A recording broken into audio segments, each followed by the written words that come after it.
Welcome to In Our Community. I'm Vidya Pradhan. My guest today is Kanyon Sayers-Roods, a California native artist, poet, author, activist, student, and teacher. Kanyon's art has been featured in the DeYoung Museum, the Somarts Gallery, and several other places. In addition to serving as a messenger for Native culture, she has made it her life's mission to talk about decolonization and to share her experiences and knowledge about California Native Americans. As a creative artist, her emphasis is on promoting understanding of the relationship between humanity and the natural world. Welcome, Kanyon Sayers-Roods. Thank you. Mishmin Tuhis. Kanrakat Kanyon CoyoteWoman Sayers-Roods. I would love to open this up with a song. Thank you. This is a grandmother's song. We honor our grandmothers, their grandmothers, and in all Mother Earth, for without them and without her we would not be here. We share this time and space together for a reason, so with that humility and gratitude I offer this grandmother song. Moi moi o kawa no, moi moi o ka, moi moi no, moi moi o ka, moi moi o na.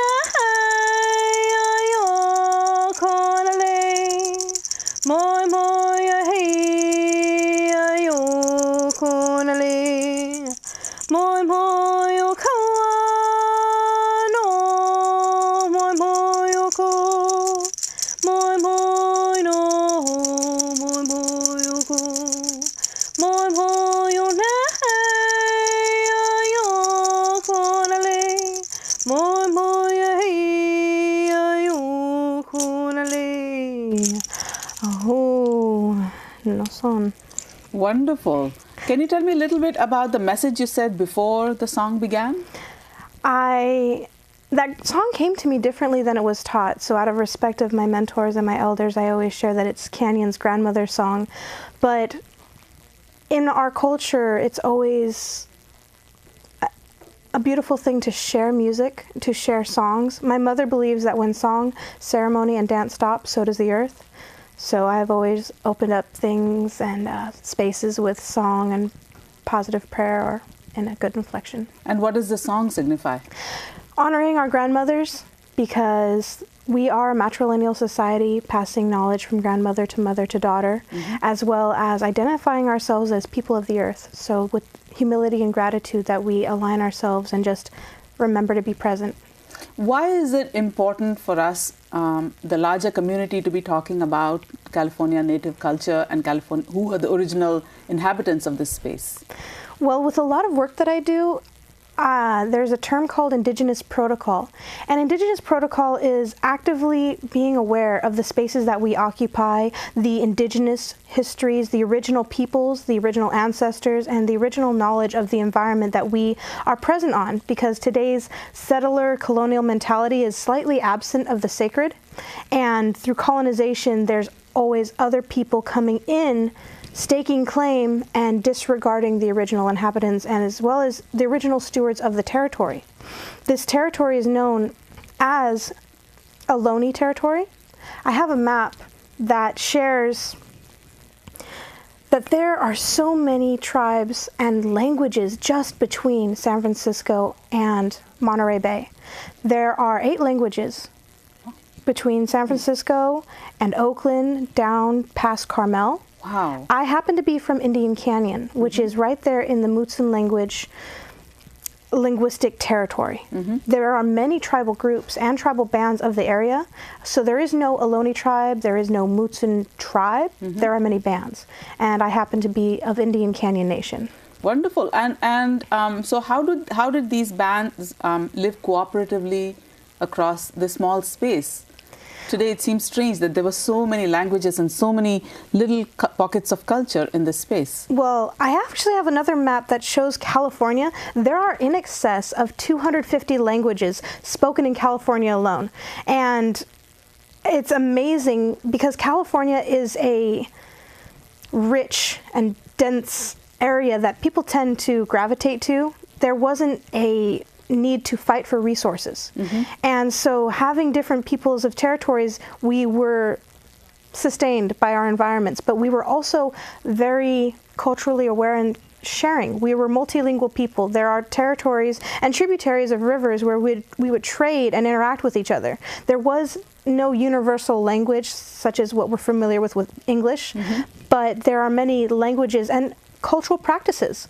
So there was a lot of cultural sharing, multilinguality, multilingual beings, and amazing songs that could travel past Pomo country all the way down to Santa Barbara, past Chumash, all the way down to almost San Diego. Across tribes? There were songs. Across languages? Yes. How did that happen? There are ceremonies that were shared along the coast. Even the ghost dance that hit multiple states during times of cultural suppression. The song came up in resiliency. The dances came up, the ghost dance came up in resiliency. But a lot of California native dances and songs and ceremonies were shared between many people. There is an amazing ceremony that is a bear dance that people far north can recognize all the way further down south. And it was people who would travel. People would come from many territories to a space to participate in ceremony together. And that's why the oral traditions, I guess, are very important. Because that's how you disseminate information and knowledge and even culture. Exactly. Isn't it? Yes. Okay. Now, coming back to indigenous protocol, I'm assuming that this was something that was important even when there were just Native American tribes in the area, right? How did they interact with each other in respect, with respect? How did the protocols work then? Well, me being a 21st century native, I can't speak to the exact occurrences between my ancestors, but I know whenever you visit a space that is generally not your familiar territory, we have different ceremonies that are around how the world came to be, how Mount Diablo was part of how the world came around, and the positioning as well as where the solstices and equinoxes are. But when you travel, either for trade or as we are a matrilineal society, if a young man were to marry a woman, he would be adopted into her clan, and their child would share her lineal, tribal, cultural knowledge. And it would almost be like today's women taking a man's name. It's just the reverse. Not exactly, because there are different roles, but being of a matrilineal society, it's unfamiliar in today's society. It is. It's unusual and unfamiliar. Yes. In fact, it's not very well known that these tribes were matrilineal societies. Was this across California? To my knowledge, as I continue my education, I am learning that mothers, aunties, grandmothers had our circles where everything was discussed as being life givers, but also communal people to ensure that a final decision wasn't made in haste, a final decision wasn't made with ego or a drive to make a resolution immediately. It was thought out and brought to the circle with everyone. And so that is what I've been learning over time. I know many circles, many peoples have their practices and cultures that I may not have the means to speak upon, but as I continue my education, that is what I'm. Is it also very democratic? It feels as such. It feels as such. What we recognize democracy today. I can't speak a lot on how it once was, only because a lot of California history has been disregarded and sometimes swept under the rug in some instances, because the United States has a unique history of cultural suppression of the indigenous peoples, and a lot of archival material has been destroyed as well as just disregarded. I go to classrooms and I visit 3rd, 4th, and 5th graders, and I talk about the mission curriculum. To me, the missions are death camps. It is painful to have to watch kids build these as if it's a great history lesson, which it is. It's part of history, but it's a one-sided history. It is the history of the victor, the history of the colonizer, the history of the suppressor who denied our cultural identity. And then the waves of genocide that transpired in California are atrocious. There are continual residual pain and scars from colonial trauma. And this leads me to the decolonization, which is a very strong initiative of yours. So can you tell me a little bit about decolonization and your involvement in this? to question where and why and how things came to be, from the habits that we have to societal trends to the demands of how one must act and interact with our environment. We need to decolonize our mentality on how we engage with everything around us. Because if we decolonize our diet, we are acknowledging that we need to start re-indigenizing our diet, finding the original foods and maintaining our diet with the seasons instead of exporting, importing, instead of monolithic agriculture. And then when it comes to decolonizing our mindset, why do we come to be complacent when it comes to certain educations, when it comes to certain influences on how our decision is made? Because the concept of voting is not quite how our community would come together. And so we need to re-engage on how we can be communal people, as well as realign ourselves with our culture and our awareness of being part of our communities. And it takes a lot, but it's a lot of questioning. Like, why is modesty so ingrained in us when that was, I would generally assume, a more religious influence and mission influence. Yep. And it's forcing, like, when someone tells me that I need to dress a certain way, I'm going to look at them and say, if I were to dress in my traditional regalia, because what we wear is not a costume, it is regalia, I would be wearing a skirt and a million necklaces, bare and to the world, but I wouldn't be objectified as if I am, what is the word when someone is out and, there's a dramatic word. When you can get in trouble. I'm sitting here like, we didn't get in trouble, we weren't objectified, we weren't hypersexualized, we were just of the environments. Because the weather has been amazing. And so when someone says, the traditional way to dress, I'm sitting here like, you don't know my culture, you don't know my traditions. And it's painful because today's society, what is deemed respectful, what is deemed expected. And we need to decolonize our mindset on how we come to those conclusions. Tell us maybe an example of this decolonization that you'd like to see. Ooh. Well, indigenous protocols, acknowledging original histories. That's the foremost that I always work on, because it's the initiation, it's the integration, it's that awareness of asking permission to be there or to be present or to offer one's efforts, energies, and means. I have been to many circles, rallies, gatherings, ceremonies, openings to where they say, could we please have a local native representative to be present here to open the space in a good way, so we know, or we can focus and remind the audience that we are here in a good way and asking permission to be here, and also receiving that welcoming opportunity. So that is one of the ones I'm focusing on, but just original histories of all the territories. Yeah, sorry. What's your biggest challenge as you go about this mission? Do you encounter just ignorance, or is it resistance? Which one? It's dominantly been ignorance. There has been some resistance, only because people have become complacent and said, get over it, deal with it, it's not as bad as it used to be, or it's just the way things are. But there's a lot of ignorance around truth and history. When I was 5 years old, a young boy said, if you're Indian, you're dead. Wow. Totally denied who I was. And I've asked a few other natives, and they share with me atrocious, culturally insensitive stories. And this is in the 21st century. Well, 20th. But when it comes to just the ignorance around it, and it's not willing ignorance, it is systemic. There are history books that negate truth in history. The Bay Area has reference to Ohlone or Shell Mound or Costanoan or Tamian, and they have no awareness, and there is limited funding to offer that educational effort. And so there are many people who are working really, really hard to educate, but we're exhausting ourselves just to get that little bit of information out. I think one of the places where this was very stark was at Standing Rock, yes. where it really, I think maybe the rest of the world came to know what the pipeline meant to a whole culture, because they saw so much unity and so much activism around it.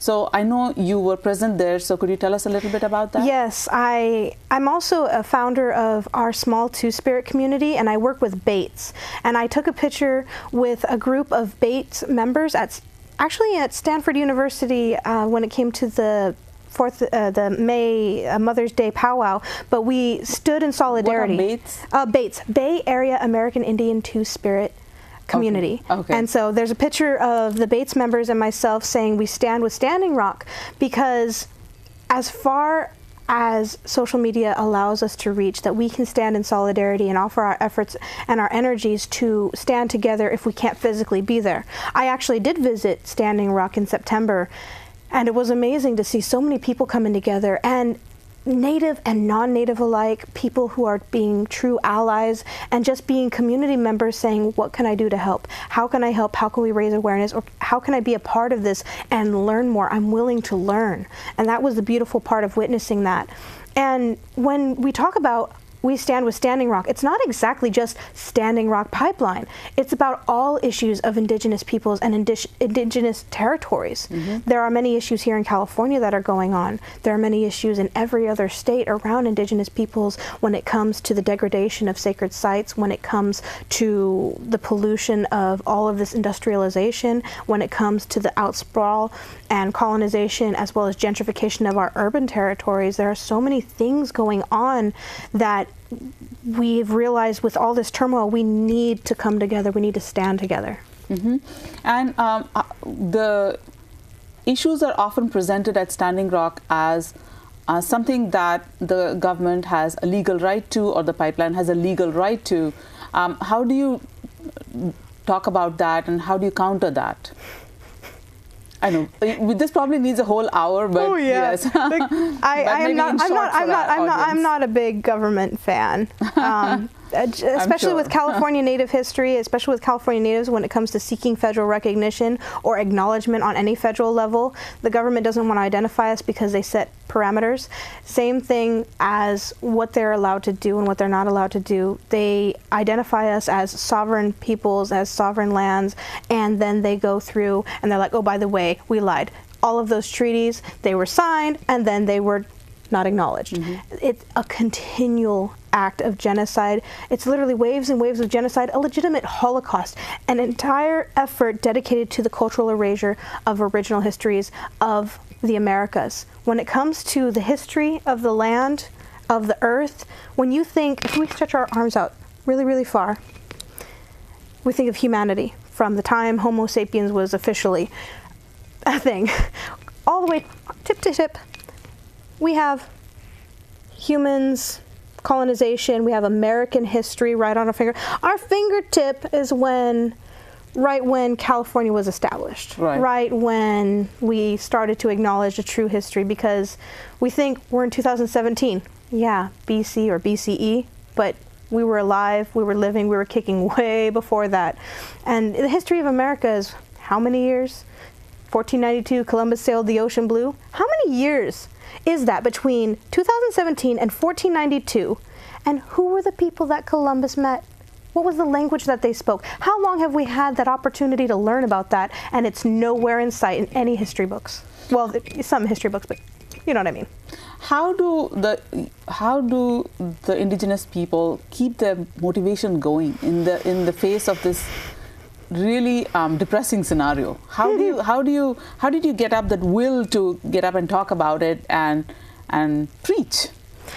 Passion, desire, the will to continue that. The next 7 generations, it will be a beautiful space for our grandchildren, our great-grandchildren, as well as when we acknowledge that the 7th generation prophecy was saying that we are that, and we need to step up and we need to change and make the world a better place. The same with many of the prophecies and the conversations of how there will be a paradigm shift and women will be standing up stronger.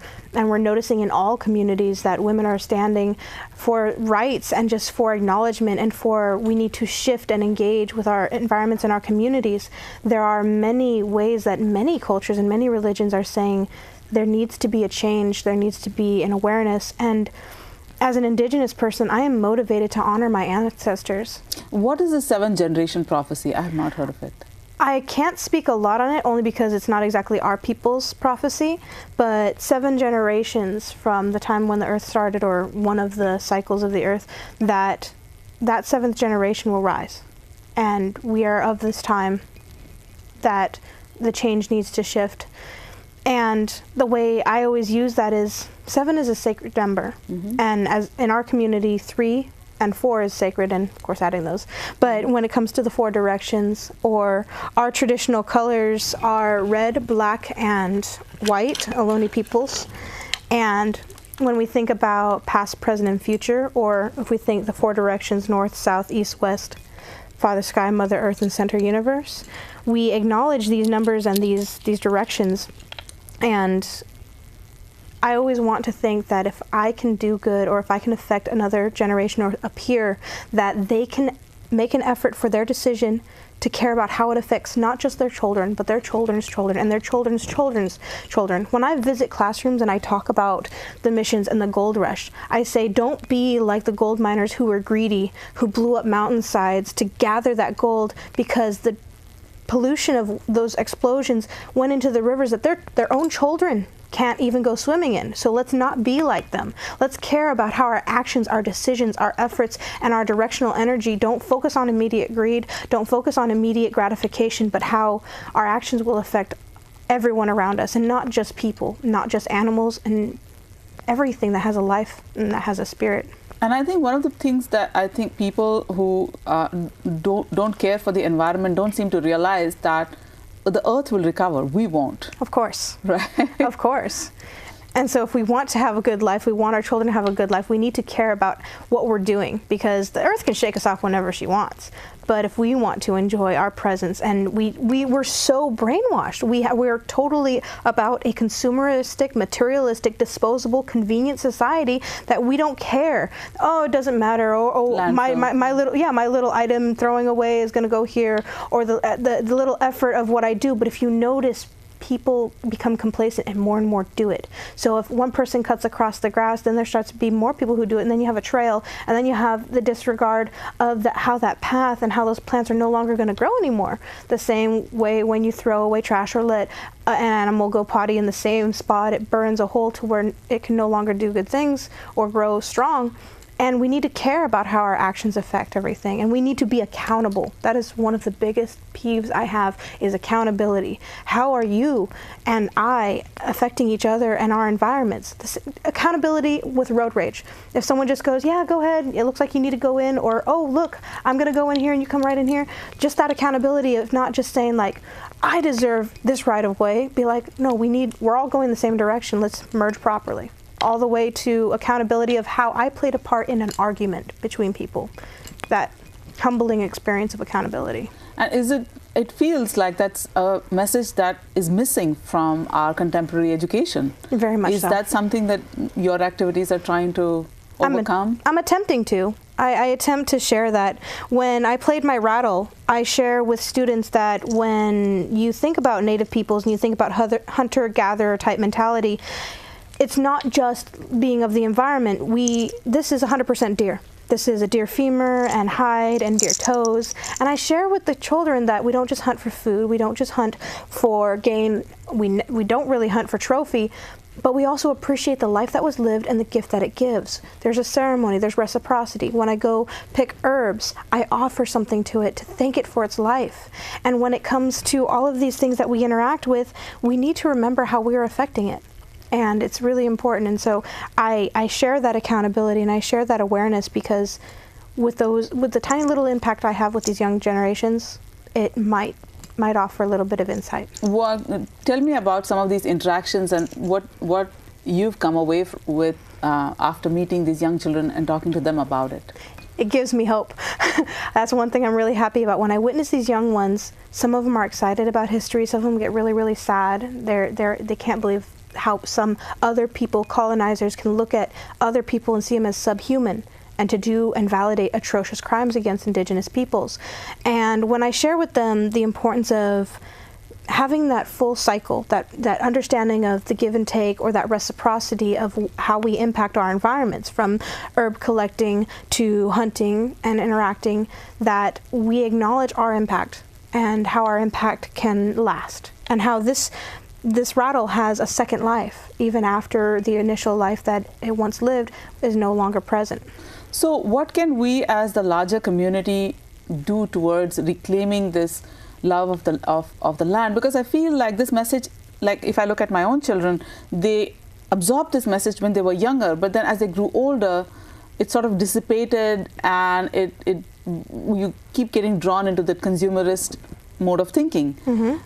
So to the people who are watching this show, what would you like to say for them to learn more about the history of the land which they occupy? Of course, to learn. And what can they do towards helping towards your mission? Well, continue your education, continue reaching out. I actually have a few book recommendations, and they are of A Crown of Thorns by Elias Castillo, who actually had records, witnessed records of the missions. There is Benjamin Madley, who wrote An American Genocide, talking about California and the genocide against indigenous peoples of Turtle Island.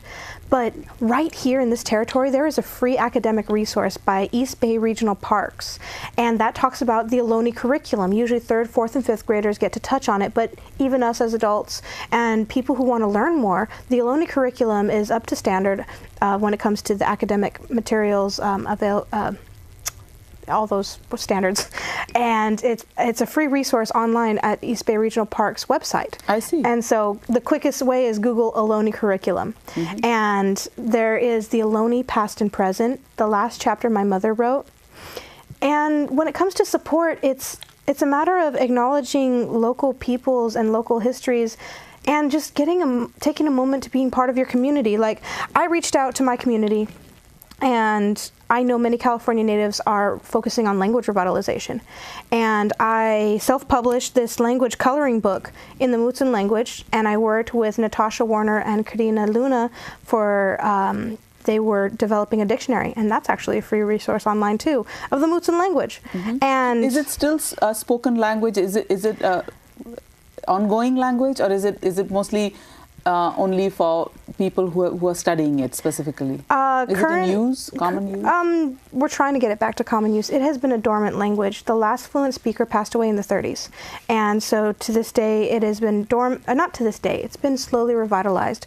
But with a lot of histories and a lot of knowledge, you don't say it's dead, a dead culture, a dead language. You say it's been put to sleep, or it's been dormant, or it hasn't been awakened, but all of these things are being woken up. How does one get hold of a copy of this book? Contacting me, pretty Do you much. want to give some information about how our viewers can do that? I'm on social media. My name is Kanyon Sayers-Roods, or if you ever want to follow #Roaming Ohlone through social media, he has traveled with me. Roaming Ohlone, Roaming Ohlone, and he has traveled with me, and so I'm tagged in many of his pictures. But he is helping educate people, or my website should be under my tagline, IndianCanyonLife.org/KSR, my acronym. Should be doing a update to that website pretty soon here. But social media is the fastest way, or IndianCanyonLife.org, because Indian Canyon is my focus, my passion, and my future. Thank you so much, Kanyon. It was a pleasure having you, and I hope our viewers take this opportunity to check out some of the culture and history of the land that we are standing on. There is a wonderful message here for all of us. Thank you so much for being here with us. Thank you. And that's all for our show tonight. Goodbye and namaste.